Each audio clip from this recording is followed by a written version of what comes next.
کہا جاتا ہے کہ بھائی ہماری جو بھی بنیاد ہے، نتیجہ دیکھو پورا ہندوستان آج مسلمان ہے، یہی یہاں پر بڑے بڑے بزرگان دین تھے، اولیاء اللہ تھے، صوفیاء تھے، انہی کے ساتھ چل کے سلوک کی منازل طے کر کے ان کا مرید بن کے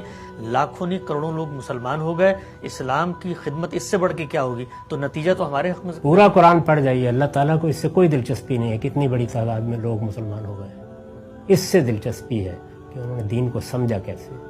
انہوں نے اپنے آپ کو جنت میں جانے کے قابل کتنا بنایا ہے، انہوں نے اپنا تزکیہ کس بنیاد پہ کیا ہے۔ اس طرح کی چیزیں جب زیر بحث آئی ہیں تو حضور کو توجہ دلا دی گئی ہے کہ آپ کا یہ کام نہیں ہے، آپ کا کام صرف یہ ہے کہ آپ بلاغ مبین پر کھڑے ہوں، آپ نے جو بات پہنچانی ہے وہ پہنچائیں، یہ لوگوں کا کام ہے۔ اور اس میں کتنے منتخب ہوتے ہیں کتنے منتخب نہیں ہوتے، اس لیے دین کے کسی عالم کی یہ ذمہ داری نہیں ہے کہ وہ یہ دیکھے کہ مخاطبین میں سے کتنے تعداد میں لوگ ہیں،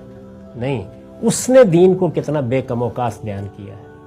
اس نے دین کی شرح و وضاحت میں کسی جگہ کوئی مداہنت تو نہیں برتی، بات صحیح طریقے سے کہی ہے، صحیح اصول پر کہی ہے، یہ اس کی ذمہ داری ہے۔ ان چیزوں کو اس بنیاد پر دیکھنے کی کوئی ضرورت ہی نہیں ہے، نتائج کے لحاظ سے دیکھنا یہ ہمارے دین میں سکھایا ہی نہیں گیا، ورنہ کہنا پڑے گا کہ یہ سارے لوگ انتہائی کامیاب تھے، نوح اور لوط اور یہ سب جن کی داستان قرآن سناتا ہے انتہائی ناکام دنیا سے رخصت ہوئے، العیاذ باللہ۔